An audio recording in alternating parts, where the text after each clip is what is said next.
예, 뭐 2부를 하게 됐습니다. 예, 이런 일이 없었는데 네네. 어쨌든 유상진 대변인님은 좀 또 급한 일이 생기셔서 좀 빠지셨고요. 예, 나머지 우리 셋이서 네. 2부를 총평을 한번 진행을 해보도록 하겠습니다. 예. 사실 전체 국감을 보면 조국감이에요. 사실 지난주랑 똑같이.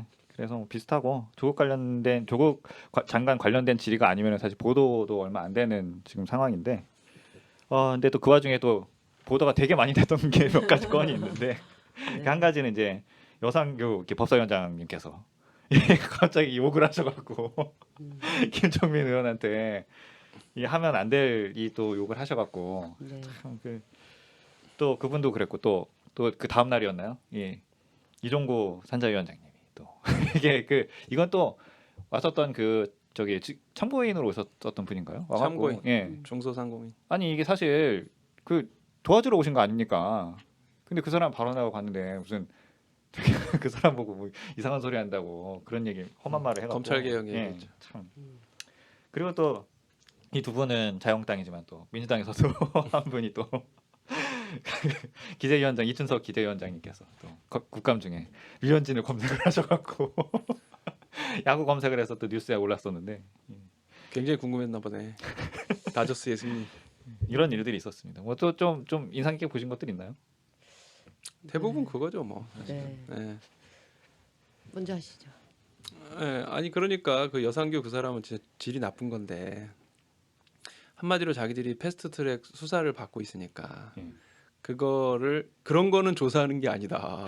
자기가 써먹고 있으면서 그러니까 자기가 소환 대상자인데 지금 검찰한테 그러니까 자기를 소환한 검찰을 앞에다 두고 나를 소환하지 마라. 그런 거는 정당 행위다. 자기들이 하는 행위가. 음, 그래서 막 강의를 하고 있으니까 김종민 의원이 무슨 그런 걸 지금 여기서 소환 대상자가 그러니까는 막 언쟁하다가 그 장애인 비하 발언 XX 같은 게 막 예. 그러고 막 그런 거니까 수준이 낮은 것 같아. 질이 낮은 것 같아. 질이. 아니 저는 진짜 좀 기가 막힌 게 그분이 판사 출신에 삼선 의원인데 아니 근데 그분 전력이 화려하시더라고요. 제가 그래서 이분이 얼마나 이제까지 호통을 쳤나 찾아봤더니 뭐 욕설도 욕설이거니와 기본적으로 회의 진행할 네. 때 본인 위주로 그러니까 뭐 원래 막무가내요, 법사위원장이라는 막무가내. 게 모든 법이 올라오는 단위이기 때문에 기본적으로 굉장히 공정한 회의 진행이 기본인 건데 이분은 거의 뭐 막무가내로 막무가내요. 자기 회의 진행 마음대로 하는 거는 뭐 기본이고 예전에 저기 박지원 의원이랑 싸운 것도 있잖아. 소리 지르는 거는 굉장히 기본이고 늘 화내고 소리 지르고 이런 식으로 회의 진행 거의 안 하시는 유명하시더라고요. 그 사람이 서울법대 수석으로 이제 졸업했다고 이렇게 경력에는 기재가 되어 있는 것 같더라고. 그래서 판사를 하고 그러니까 좀 엘리트 의식이 좀 쩔은 것 같아.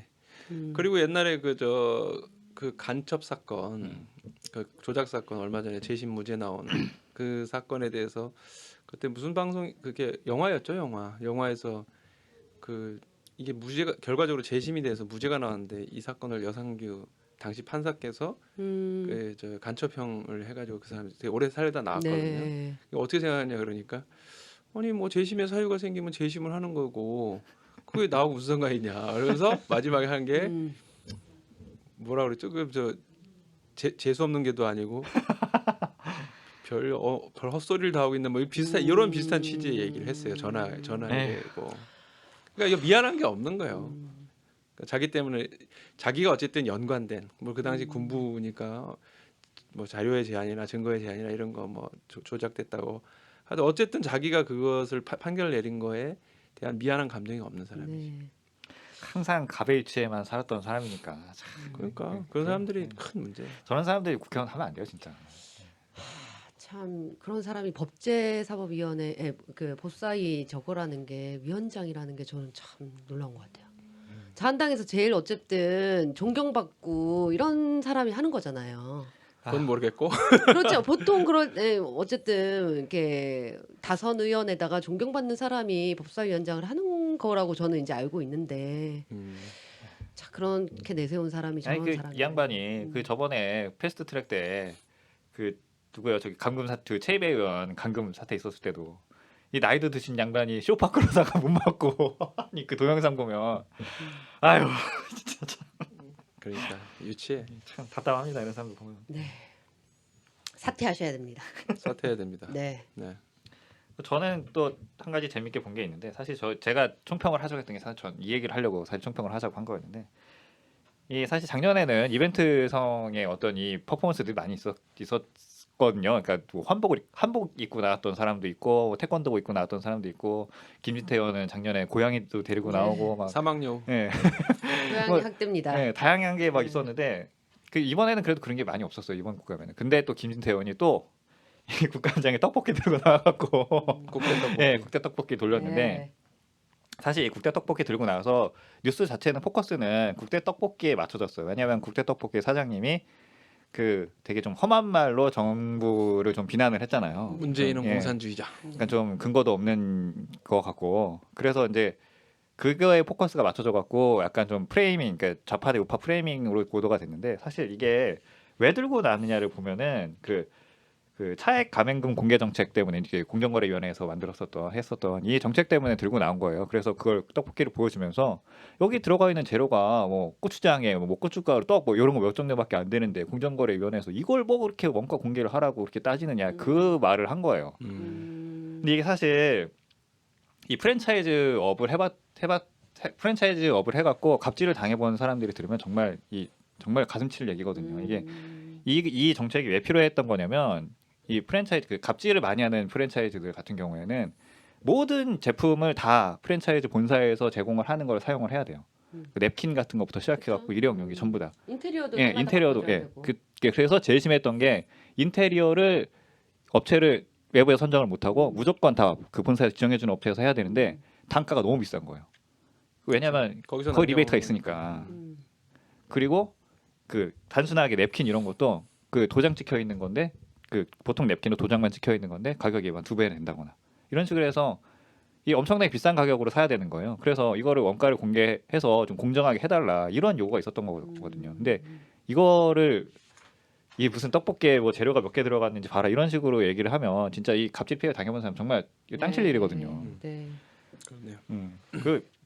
그리고 이게 냅킨 뭐 일회용 용기 이런 거면 그래도 사실 그냥 딱 단가가 책정이 되기 때문에 좀 쉽게 알 수 있어서 좀 그러니까 지금처럼 이렇게 좀 요구를 하지 않을 수 있어요. 근데 떡볶이 같은 경우에 소스류, 양념치킨 같은 경우에 양념치킨 소스 이런 거는 뭉쳐서 나오는 건데 그게 그 납품을 받는 사람은 아무리 봐도 여기에 들어가 있는 재료가 결국엔 몇 가지가 안 되는데 너무 비싼 거예요. 내가 만들어도 이거 훨씬 싸게 만들겠는데. 근데 이런 문제 때문에 사실 원가 공개 그 분야별로 다 원가 공개 하라는 거였는데 참 그러니까 이게 이런 프랜차이즈 업으로 이 돈을 많이 벌었던 대표적인 사람이 그 카페베네예요. 카페베네 김성권 그 창업주인데 이 사람이 카페베네 만들어 갖고 이제 그 1호점만 되게 의리의리하게 만들어 놓고 가맹점을 막 무분별하게 줬잖아요. 그래서 어디 가든 뭐 50m 안에도 있고 막 이랬었던 적도 있었는데 그 일단 가맹점만 펑 터트려 놓고 그다음에 관리가 안 되는 거예요.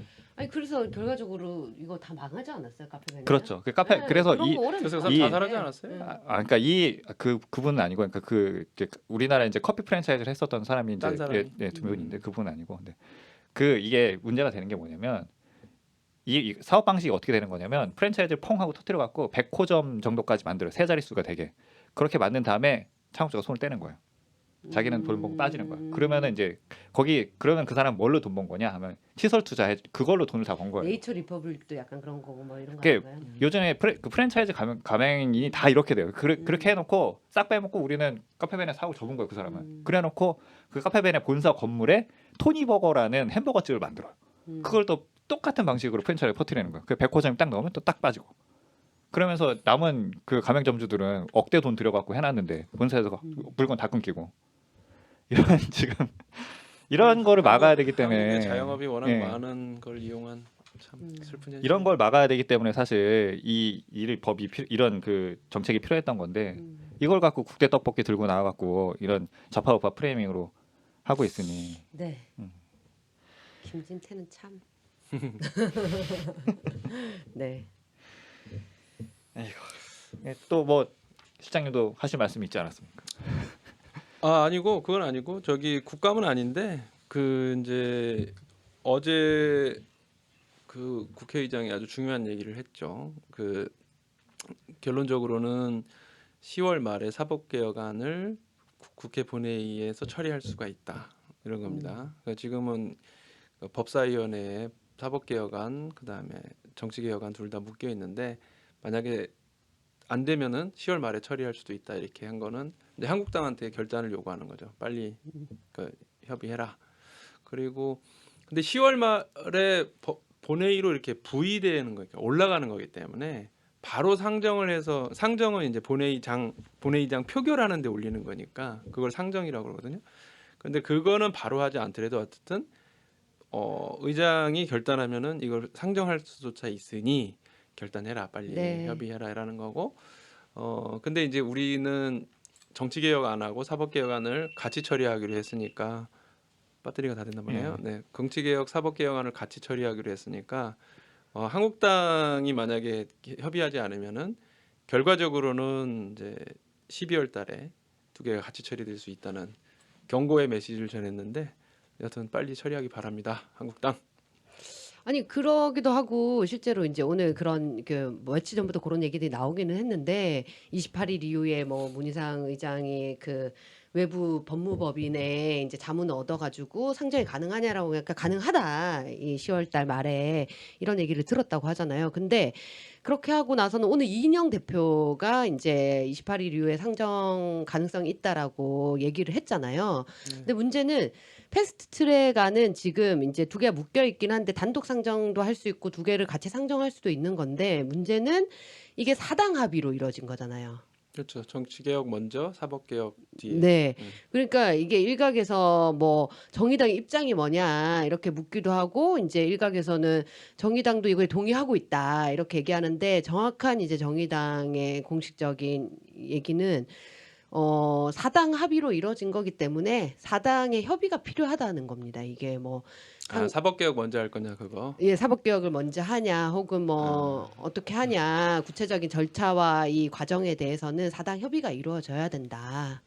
그렇죠. 그래서 저는 정치개혁, 사법개혁 동시에 이제 처리하는 게 맞다고 보고, 근데 이제 민주당 입장에서는 빨리 사법개혁에 뭐 성과를 내고 싶으니까 사법개혁 먼저 처리하면 안 되나 뭐 이런 얘기인데 사실은 이 그 각 정당이 신뢰 속에서 이제 그 정치개혁, 사법개혁을 동시 처리하기로 사당이 합의한 거니까 조정이 필요하면 이제 민주당이 요청을 하면은 그걸 각 정당이 어떻게 받아들일 건가는 두고 봐야죠. 그리고 보통 보면은 정치개혁안은 각 정당의 이해관계고 사법개혁은 국민을 위한 거다는데 전혀 그렇지 않거든요. 솔직히 네, 냉정하게 그럼요. 얘기하면 정치개혁이 지금 현재 나와 있는 사법개혁보다 훨씬 중요한 거예요.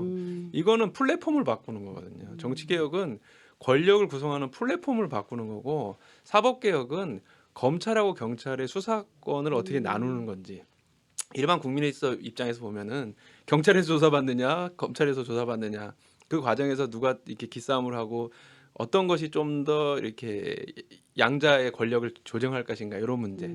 그다음에 고위공직자는 주로 검찰이 수사를 잘 안 하니까 별도의 걸 만들어서 검사를 포함한 고위공직자를 공수처가 수사하면 그동안 조사받지 않았던 검찰들도 조사를 받고 검찰이 고위공직자 수사 안 했던 것도 개선될 것이다라고 하는 이런 문제잖아요. 근데 그거보다는 정치개혁이라고 한 거는 권력 구성에 대한 큰 문제이기 때문에 마치 검찰개혁이나 이런 거는 지금 평생의 과제고 정치개혁은 뭐 이것의 부수제는 각 정당의 이해관계다 이렇게 얘기하는 건 전혀 맞지 않습니다. 그래서 네. 정치개혁이 반드시 그 처리되는 사법개혁이 돼야 되는 거죠. 네, 뭐 사당 협의를 다시 열든 아니면 지금 5당 그 정치 협상회의가 열리잖아요. 그렇죠. 그래서 거기서 얘기를 하든. 21일 문희상 국회의장님이 이제 돌아오시면 21일 날 해외 순방에서 돌아오신다고 하더라고요. 그러면 그 이후에 뭔가 협상이 가동되면 좀 순조롭게. 근데 그게 황교안 대표의 주장인데 원래는 네네네. 이제 뭐 이번 주부터 하자라는 얘기가 있었는데 황교안 대표는 의장 오면 하기로 했다 뭐 이래가지고 시간을 시간 끄는데 끌겠다. 사실상 시간 끌기 하고 파토가 난 근데- 거잖아요. 근데 그렇게 파토가 났나요? 아 파토라는 말은 쓰면 안 됩니다, 여러분. 한글 잘라주세요. 네. 여하튼 이제 사실상은 이렇게 한국당 응하지 무산이 않으면- 된 거잖아요. 응하지 않으면 끝이니까. 근데 저는 그 좀 웃긴 것 같아요. 아니 지금 한국당도 정치 협상이나 사법개혁에 대해서 열어놓고 하기로 했으면은 시간을 자기들도 오래 갖는 게 낫지 협의를 무슨 국회의장이 오문하겠다는 건 하기 싫은데 억지로 이렇게 잘못 말해가지고 하고 있는 느낌이잖아요 한국당이. 네. 그래서 참 바보 같아 내 생각에. 할 말이 많은 하지 않겠습니다. 예, 자영당은 어차피 해야 되는 건데 네. 협상 테이블에 빨리 나오는 게 좋다고 봐요. 저는. 그럼요. 그렇습니다. 예, 그러면은 뭐 이번 주 방송은 이렇게 좀 정리를 정리하기 전에 사실 솔직히 얘기해서 사실 이번 주 최고의 이슈는 그 유시민 vs KBS입니다. 사실은. 그렇네요. 근데 뭐 안 다루고 싶습니다. 이 건에 대해서 뭐 우리가 뭐 할 말은 사실 없고요. 네, 말하기 힘들기도 하니까. 근데 관련해서 10월 17일 날 과방위에서 한국방송공사 국감이 있기 때문에 요때 아마 대박 터질 거다. 10월 17일. 예, 대전쟁이 날 거다. 네. 예. 그냥 그 정도 예상이 드네요. 예.